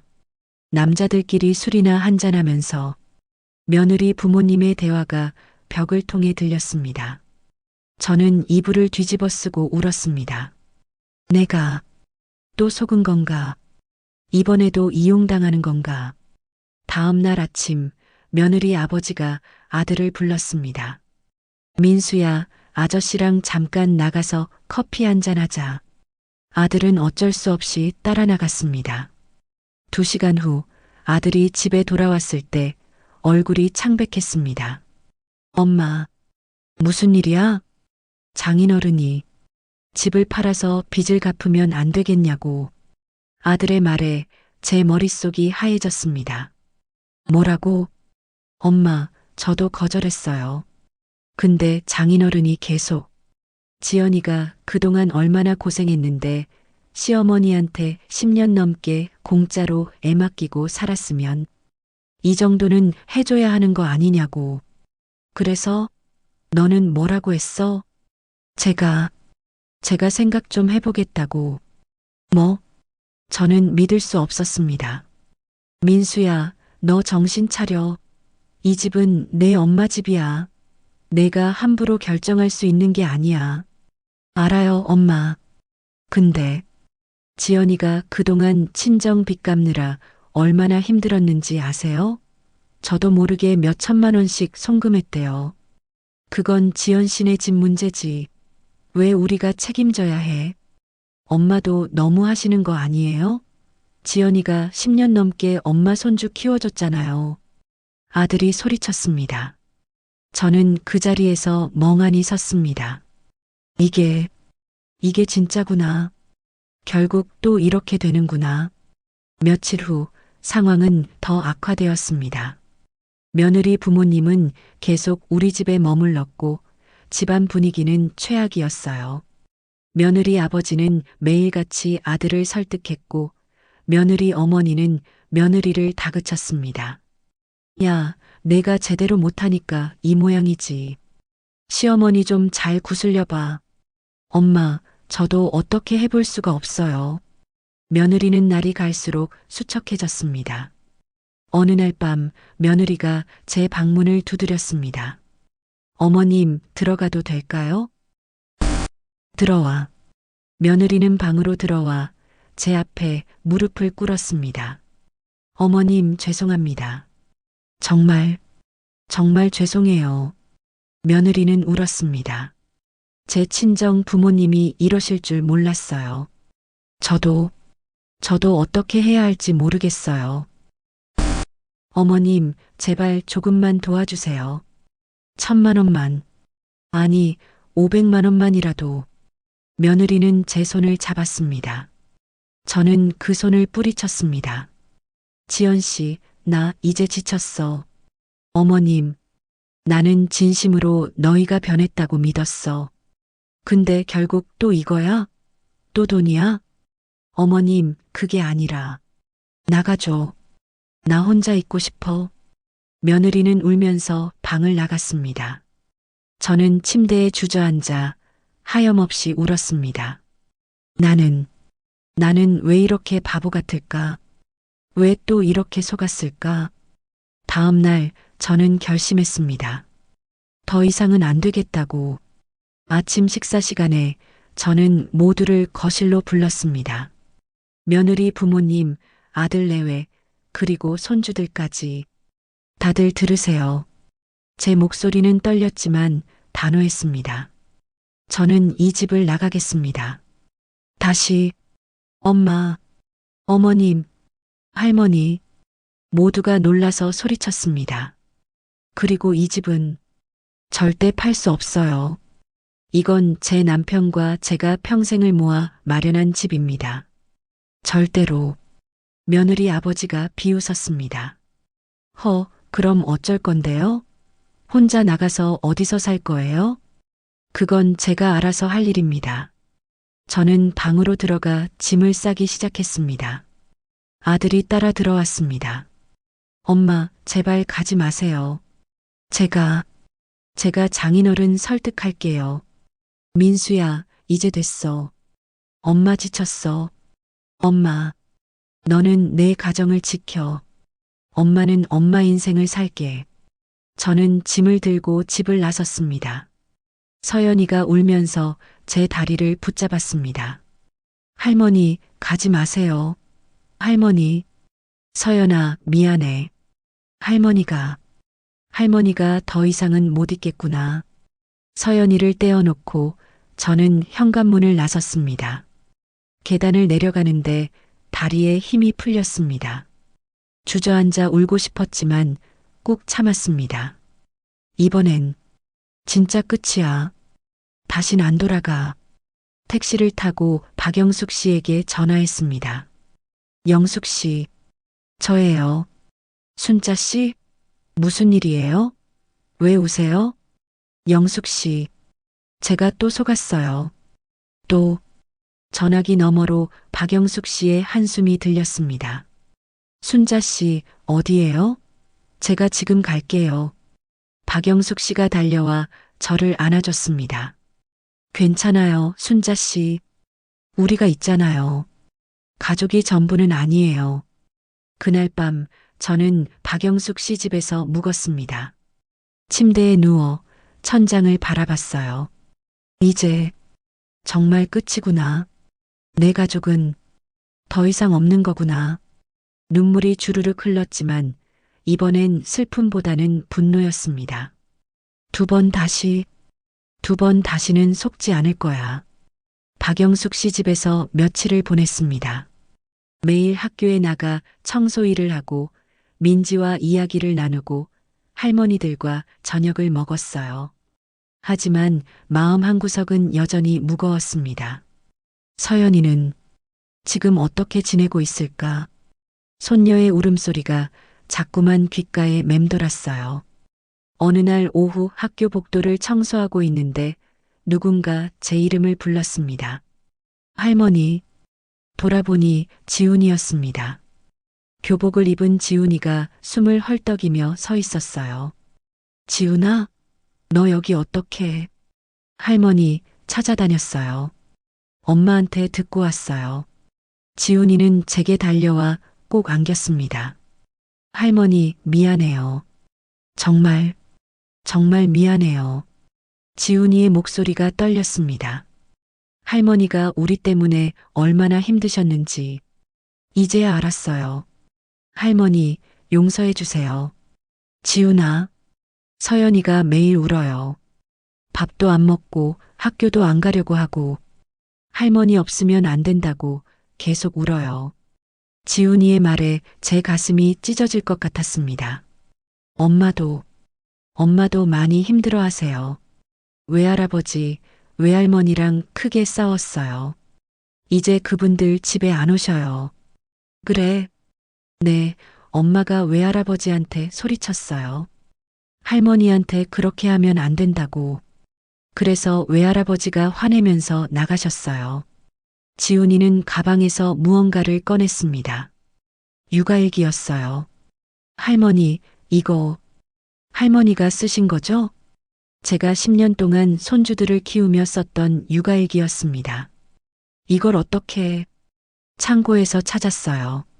할머니가 저를 위해 이렇게 많은 걸 해주셨는데 저는 아무것도 몰랐어요. 지훈이는 일기를 펼쳤습니다. 여기 보세요. 오늘 지훈이가 학교에서 상 받았다. 너무 자랑스럽다. 내 인생 최고의 기쁨이다. 할머니가 이렇게 써놨어요. 지훈이가 감기에 걸려 밤새 간호했다. 지훈이만 건강하면 할머니는 아무것도 바라지 않는다. 할머니, 할머니가 저를 이렇게 사랑해 주셨는데 지훈이는 목이 메어 더 이상 말을 잇지 못했습니다. 할머니, 돌아와 주세요. 제발, 제발 우리 곁으로 돌아와 주세요. 저는 지훈이를 꼭 안았습니다. 지훈아, 할머니도 너희가 보고 싶어? 정말 많이 보고 싶어? 그럼 돌아오세요. 근데 할머니는 또 상처받을까봐 두려워. 이번엔 다를 거예요, 할머니. 엄마도 아빠도 다 달라졌어요. 제발, 한 번만 더 기회를 주세요. 지훈이의 간절한 눈빛을 보니 마음이 흔들렸습니다. 그날 저녁 지훈이를 집으로 돌려보내고 저는 박영숙 씨와 이야기를 나눴습니다. 영숙 씨, 지훈이가 찾아왔어요. 그래요? 뭐래요? 돌아오래요. 이번엔 정말 다르다고. 박영숙 씨는 한참을 생각하더니 말했습니다. 순자 씨, 제 생각엔요. 이번엔 진짜일 것 같아요. 어떻게 알아요? 손주가 직접 찾아왔잖아요. 그것도 육아일기를 들고 그 아이가 할머니의 사랑을 이해했다는 거예요. 하지만 순자 씨 가족이라는 건 완벽할 수 없어요. 실수도 하고 상처도 주고. 하지만 진심으로 반성하고 변하려고 한다면 그게 진짜 가족 아닐까요? 박영숙 씨의 말에 저는 고개를 끄덕였습니다. 이틀 후 제 원룸문을 누군가 두드렸습니다. 문을 여니 며느리였습니다. 혼자였어요. 그것도 무릎을 꿇고 있었습니다. 어머님, 며느리의 얼굴은 수척했고 눈은 퉁퉁 부어 있었어요. 일어나세요, 지연 씨. 어머님, 저 정말 잘못했어요. 이제야 깨달았어요. 며느리는 울었습니다. 제 친정 부모님한테 말씀드렸어요. 다시는 어머님 댁에 오지 말라고. 어머님께 피해 드리지 말라고. 아버지가 화내면서 나가셨어요. 저한테 불효녀라고 소리치시면서. 근데 괜찮았어요. 이제야 제대로 된 결정을 한 것 같아서요. 며느리는 가방에서 통장을 꺼냈습니다. 어머님, 이거 제가 10년 동안 모은 돈이에요. 친정 빚 갚느라 많이 못 모았지만 800만 원 있어요. 이걸 왜 어머님께 드리고 싶어요. 10년 동안 손주 키워주신 것에 대한 너무 적지만 받아주세요. 지연 씨, 어머님, 저 정말 반성했어요. 어머님이 얼마나 고생하셨는지, 얼마나 우리를 사랑해 주셨는지 너무 늦게 깨달았어요. 며느리는 제 손을 잡았습니다. 제발 돌아와 주세요. 이번엔 제가 어머님을 잘 모실게요. 약속드릴게요. 저는 며느리를 일으켰습니다. 지연 씨, 일어나세요. 어머님, 그 돈은 가지세요. 어머님한테 드릴 필요 없어요. 하지만 대신 약속해요. 다시는 나를 함부로 대하지 않겠다고. 며느리는 고개를 끄덕이며 울었습니다. 네, 어머님. 약속드릴게요. 주말 저는 마음을 정했습니다. 집으로 돌아가기로. 이번엔 정말 달라질 것 같았어요. 아들이 차를 가지고 왔습니다. 엄마, 정말 감사합니다. 다시 돌아와 주셔서. 민수야, 너한테 할 말이 있어. 네, 엄마. 너는 이제 엄마 편을 들어야 해. 아내도 중요하지만 엄마를 보호하는 게 먼저야. 알았지? 네, 엄마. 이번엔 꼭 그럴게요. 약속드릴게요. 아들의 눈에도 눈물이 고였습니다. 집에 도착하니 서연이가 현관문 앞에서 기다리고 있었습니다. 할머니, 서연이가 달려와 제 품에 안겼습니다. 할머니, 다시 안 가시는 거죠? 절대 안 가시는 거죠? 그래, 할머니 이제 안 가. 약속해요, 할머니. 약속해, 우리 서연이. 거실에 들어가니 지훈이도 있었습니다. 할머니 오셨어요. 지훈이가 수줍게 웃으며 인사했습니다. 지훈아, 고마워. 할머니 찾아와줘서. 할머니, 앞으로 제가 할머니 심부름 다 할게요. 그리고 사랑해요, 할머니.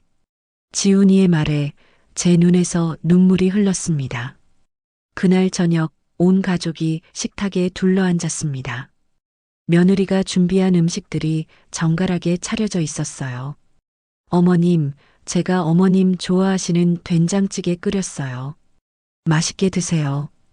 고마워, 지연 씨. 식사를 하며 며느리가 조심스럽게 말했습니다. 어머님, 제가 결심한 게 있어요. 뭔데? 저 회사 그만두려고요. 뭐? 모두가 놀라서 며느리를 쳐다봤습니다. 그동안 돈 버느라 출세하느라 정신없이 살았어요. 근데 정작 중요한 걸 놓쳤더라고요. 가족이요. 며느리는 손주들을 바라봤습니다. 이제는 아이들을 제가 직접 키우고 싶어요. 어머님께 맡기기만 하지 말고요.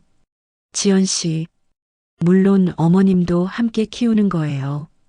근데 이제는 제가 주도적으로 할게요. 어머님은 편하게 쉬시고 도와주시기만 하시면 돼요. 며느리의 말에 저는 감동했습니다. 지연 씨, 고마워. 정말 고마워. 아들도 말했습니다. 엄마, 저도 회사에 육아휴직 신청했어요. 한 달 동안 집에서 엄마 도와드리고 아이들이랑 시간 보내려고요. 민수야. 엄마, 그동안 엄마만 고생시켜서 미안했어요. 이제는 제가 엄마 보살펴 드릴게요. 온 가족이 눈물을 흘렸습니다. 행복의 눈물이었어요. 식사를 마치고 거실에서 차를 마시는데 며느리가 상자 하나를 가져왔습니다. 어머님, 이거 열어보세요. 상자를 여니 액자가 들어 있었어요. 할머니와 손주들이 함께 찍은 사진을 크게 확대해서 만든 액자였습니다. 어머님, 거실벽에 걸려고요. 우리 가족에서 어머님이 얼마나 소중한 분인지 매일 보면서 기억하려고요. 며느리의 말에 저는 또 울었습니다. 지연 씨, 정말 고마워. 정말. 그날 밤 저는 제 방 침대에 누워 천장을 바라봤습니다. 드디어 우리 가족이 제대로 된 가족이 된 건가. 힘든 시간도 있었지만 결국 이렇게 화해할 수 있어서 감사했습니다. 다음 날 아침 저는 평소처럼 일찍 일어났습니다. 부엌으로 가니 며느리가 이미 아침 준비를 하고 있었어요. 어머님, 일어나셨어요? 조금만 기다리세요. 금방 차려드릴게요. 내가 도와줄게. 아니에요, 어머님. 앉아 계세요. 며느리는 정성스레 밥상을 차렸습니다.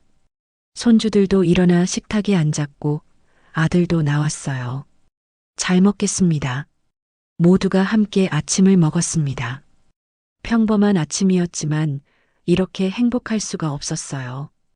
이게 진짜 가족이구나. 서로를 이해하고 존중하고 사랑하는 것. 식사를 마치고 지훈이가 저에게 물었습니다. 할머니, 오늘 학교 끝나고 같이 산책할까요? 그래, 좋아. 할머니랑 같이 가자. 서연이도 말했습니다. 할머니, 저도 갈래요. 그래, 우리 서연이도 같이 가자. 손주들과 함께 보낼 시간을 생각하니 가슴이 벅찼습니다. 그날 오후 저는 박영숙 씨에게 전화했습니다. 영숙 씨, 저 집에 잘 돌아왔어요. 다행이에요, 순자 씨. 가족들이 많이 달라졌나 봐요? 네, 정말 많이 달라졌어요. 이제는 진짜 가족 같아요. 잘 됐네요. 그래도 힘들면 언제든 연락하세요. 우리가 있잖아요. 고마워요, 영숙 씨. 정말 고마워요. 전화를 끊고 저는 창밖을 바라봤습니다. 햇살이 따뜻하게 내리쬐고 있었어요. 이제는 행복할 수 있을 것 같아. 긴 터널을 지나 드디어 빛을 찾은 것 같았습니다. 물론 앞으로도 어려움은 있을 거예요. 완벽한 가족은 없으니까요. 하지만 이제 우리 가족은 서로를 이해하고 존중하는 법을 배웠습니다. 그것만으로도 충분했어요. 저는 미소를 지으며 손주들이 학교에서 돌아오기를 기다렸습니다. 이제부터 시작이에요. 진짜 행복한 가족의 시작. 6개월이 흘렀습니다. 계절은 어느덧 가을에서 봄으로 바뀌었고 우리 가족도 많이 변했어요. 아침 햇살이 방 안으로 스며들었습니다. 저는 천천히 눈을 떴어요. 예전처럼 새벽 5시에 일어나지 않았습니다. 이제는 여유롭게 7시에 일어나도 괜찮았거든요. 부엌으로 나가니 며느리가 이미 아침 준비를 하고 있었어요. 어머님, 주무셨어요? 커피 드릴까요? 응, 고마워. 며느리는 따뜻한 커피를 내려주며 환하게 웃었습니다. 예전의 냉정한 모습은 온데간데 없었어요. 이제는 진심으로 저를 대하는 게 느껴졌습니다. 어머님, 오늘 날씨 좋은데 산책 나가실 거예요? 응, 오후에 영숙 씨 만나기로 했어. 그러세요. 제가 점심 싸드릴까요? 아니야, 괜찮아. 밖에서 먹을게. 아들도 거실로 나왔습니다. 엄마, 잘 주무셨어요? 응, 우리 민수 오늘 출근이지? 네, 근데 오늘 일찍 들어올게요. 저녁에 지훈이 학부모 상담 있거든요. 그래, 지훈이 요즘 공부 잘하나 봐? 네, 성적도 많이 올랐어요. 학교에서도 칭찬받았대요. 아들의 목소리에는 자랑스러움이 묻어났습니다. 손주들도 일어나 식탁에 앉았어요. 할머니, 안녕하세요. 서연이가 제 옆에 앉으며 환하게 웃었습니다. 잘 잤어. 우리 서연이? 네. 할머니, 오늘 학교에서 그림 대회 해요. 할머니 그려도 돼요? 당연하지. 할머니 예쁘게 그려줘. 네. 지훈이도 인사했습니다. 할머니, 잘 주무셨어요? 오늘 제가 할머니 가방 들어드릴게요. 고마워, 지훈아. 근데 할머니 가방 가벼워. 그래도요. 할머니 허리 안 좋으시잖아요. 지훈이는 이제 제 걱정을 진심으로 해주는 손자가 되었습니다. 식사를 마치고 저는 학교로 출근했습니다. 네, 저는 여전히 학교에서 청소 일을 하고 있었어요. 며느리가 회사를 그만두고 집에서 손주들을 돌보니 저는 일을 계속할 수 있었습니다. 일하는 게 좋았어요. 집에만 있으면 심심하고 일을 하니 보람도 느껴지고 용돈도 생기니까요. 학교에 도착하니 박영숙 씨가 반갑게 맞아줬습니다. 순자 씨 왔네. 오늘 날씨 정말 좋지? 그러게, 봄이 오니까 좋아. 순자 씨, 얼굴 많이 밝아졌어. 요즘 가족들이랑 잘 지내나 봐? 응, 많이 좋아졌어. 다들 잘해줘. 다행이다. 그때 고생 많이 했잖아. 박영숙 씨는 제 어깨를 토닥여줬습니다. 청소를 하다가 민지가 찾아왔습니다. 할머니, 우리 민지 왔구나. 요즘 공부 잘하고 있어? 네. 할머니 덕분에 수학 100점 맞았어요. 우와, 우리 민지 정말 똑똑하네. 민지는 제 손을 꼭 잡았습니다. 할머니, 저번에 할머니 집에서 손녀분 봤어요. 저랑 나이가 비슷한 것 같던데요. 응, 서연이. 너랑 동갑이야. 저 서연이랑 친구하고 싶어요. 할머니가 소개해 주시면 안 돼요? 그래, 할머니가 말해볼게. 너희 둘이 친구 되면 좋겠다. 민지의 환한 미소를 보니 제 마음도 따뜻해졌습니다. 저는 2명의 손녀를 가진 셈이 되었어요. 친손녀 서연이와 마음의 손녀 민지. 점심시간이 되어 박영숙 씨와 함께 밥을 먹었습니다. 순자 씨, 이번 주말에 우리 모임 있는 거 알지? 응, 알아. 이번엔 어디서 만나? 최할머니 댁에서 만나기로 했어. 다들 음식 하나씩 가져오기로 했고, 그래, 나는 뭐 해갈까? 순자씨 김치전 맛있잖아. 그거 해와. 알았어. 많이 해갈게. 할머니 모임은 저에게 큰 힘이 되었습니다. 비슷한 처지의 사람들과 이야기를 나누고 서로 위로하고 함께 웃는 시간들. 혼자가 아니라는 걸 느끼게 해주는 소중한 모임이었어요. 오후가 되어 퇴근했습니다. 집으로 돌아가는 길에 문득 지난 일들이 떠올랐습니다. 집을 나갔던 날, 혼자 원룸에서 울던 밤, 다시 돌아갔다가 또 쫓겨났던 순간, 힘들었지만 그 시간들이 저를 강하게 만들었어요. 예전에 저는 가족을 위해서라면 무엇이든 희생하는 사람이었습니다. 제 행복은 뒷전이었죠. 하지만 이제는 달라졌어요. 제 삶도 소중하다는 걸, 제 행복도 중요하다는 걸 배웠습니다. 가족을 사랑하되 저 자신도 사랑하는 법을 알게 되었어요. 집에 도착하니 손주들이 학교에서 돌아와 있었습니다. 할머니, 서연이가 달려와 그림을 보여줬습니다. 할머니, 보세요. 제가 할머니 그렸어요. 그림 속에는 웃고 있는 할머니와 손주들이 손을 잡고 있었습니다. 우와, 정말 예쁘다. 우리 서연이 그림 잘 그리네. 선생님이 상 줬어요. 1등이래요. 정말 우리 서연이 대단하네. 저는 서연이를 꼭 안아줬습니다. 지훈이도 다가왔습니다. 할머니, 저 이번 시험 전교 10등 했어요. 정말 우리 지훈이 대단한데? 할머니 덕분이에요.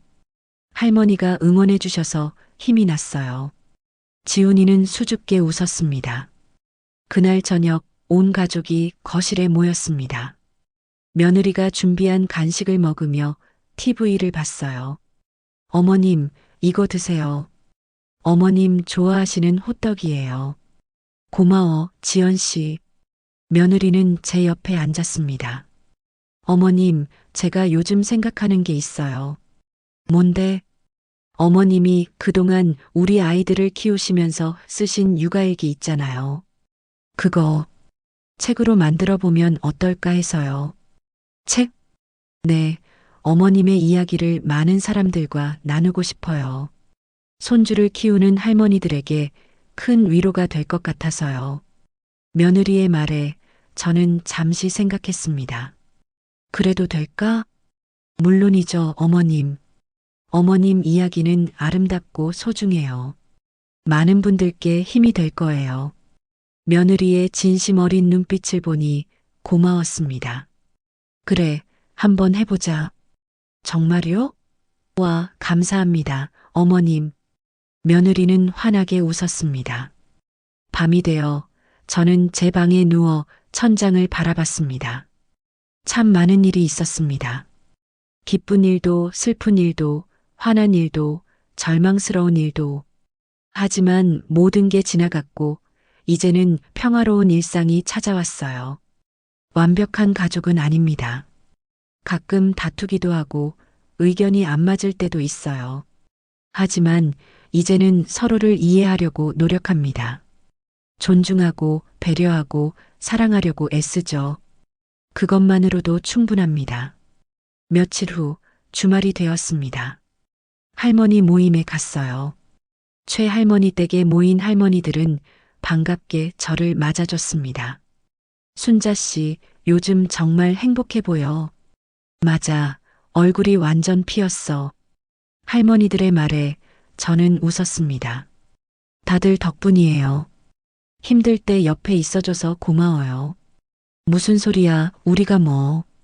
우리끼리 서로 의지하는 거지. 박영숙 씨가 말했습니다. 우리는 함께 음식을 나눠 먹고 이런저런 이야기를 나눴어요. 손주 이야기, 자식 이야기, 건강 이야기, 세상 돌아가는 이야기. 웃고 울고 때로는 화도 내고 이런 시간들이 제게는 큰 힘이 되었습니다.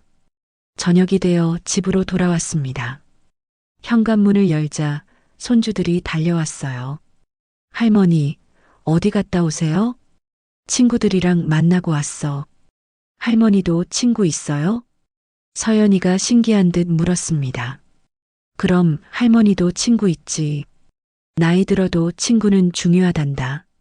할머니, 저도 할머니처럼 나이 들어도 친구 많이 사귀고 싶어요. 그래, 우리 서연이. 친구는 인생의 보물이란다. 저녁 식사 후 가족들이 거실에 모였습니다. 며느리가 말했습니다. 어머님, 그동안 정말 감사했어요. 갑자기 왜 그래? 그냥 어머님이 계셔서 우리 가족이 행복할 수 있었어요. 어머님이 아니었으면 우리 가족 진작에 무너졌을 거예요. 아들도 말했습니다. 엄마, 저도 감사해요. 엄마가 저를 낳아주시고 키워주시고 제 아이들까지 키워주셔서. 손주들도 말했습니다. 할머니 사랑해요. 할머니, 저도 사랑해요. 가족들의 말에 제 눈에서 눈물이 흘렀습니다. 행복의 눈물이었어요. 나도 너희들 사랑해. 정말 많이 사랑해. 그날 밤 저는 일기를 썼습니다. 육아일기는 아니고 제 인생 일기였어요. 오늘 정말 행복한 하루였다. 가족들과 함께 웃고 친구들과 시간을 보내고 손주들의 사랑을 받았다. 인생이 참 힘들 때도 있었지만 이렇게 행복한 순간이 있으니 모든 게 견딜만 했다. 나는 이제 배웠다. 가족을 사랑하되 나 자신도 사랑해야 한다는 것. 희생은 아름답지만 자기 희생만으로는 행복할 수 없다는 것. 진짜 행복은 서로를 존중하고 이해하는 데서 온다는 것. 앞으로도 힘든 일이 있을 것이다. 하지만 나는 이제 강해졌다. 혼자가 아니라는 걸 안다. 가족이 있고 친구가 있고 나 자신이 있다. 그것만으로 충분하다. 내일도 모레도 나는 행복할 것이다. 나의 인생은 아직 끝나지 않았다. 이제부터가 진짜 시작이다. 일기를 덮고 저는 창밖을 바라봤습니다. 달빛이 고요하게 내리쬐고 있었어요. 내일은 또 어떤 날이 펼쳐질까요? 아마도 평범한 하루일 거예요. 아침에 일어나 커피를 마시고 학교에 가서 청소를 하고 민지와 이야기를 나누고 집에 와서 손주들과 시간을 보내고. 하지만 그 평범한 하루가 제게는 가장 소중한 행복입니다. 저는 미소를 지으며 눈을 감았습니다. 좋은 꿈 꾸자, 순자야. 내일도 좋은 날이 될 거야. 그렇게 제 이야기는 끝이 났습니다. 하지만 제 인생은 계속됩니다. 손주들과 함께, 가족과 함께, 친구들과 함께, 그리고 무엇보다 저 자신과 함께 행복하게, 당당하게, 아름답게. 여러분께 전하고 싶은 말이 있습니다. 인생에는 참 많은 어려움이 있습니다. 가족과의 갈등, 이해받지 못하는 외로움, 희생에 대한 배신감. 하지만 포기하지 마세요. 당신은 소중한 사람입니다. 당신의 행복도 중요합니다. 가족을 사랑하되 자신을 잃지 마세요. 희생은 아름답지만 존중받지 못하는 희생은 당신을 파괴합니다. 당당하게 말하세요. 나도 소중해. 그리고 기억하세요. 혼자가 아닙니다. 당신 곁에는 당신을 이해하고 사랑하는 사람들이 있습니다. 가족이든 친구든 혹은 아직 만나지 못한 누군가든 포기하지 말고 일어서세요. 당신의 인생은 아직 끝나지 않았습니다. 이제부터가 진짜 시작입니다.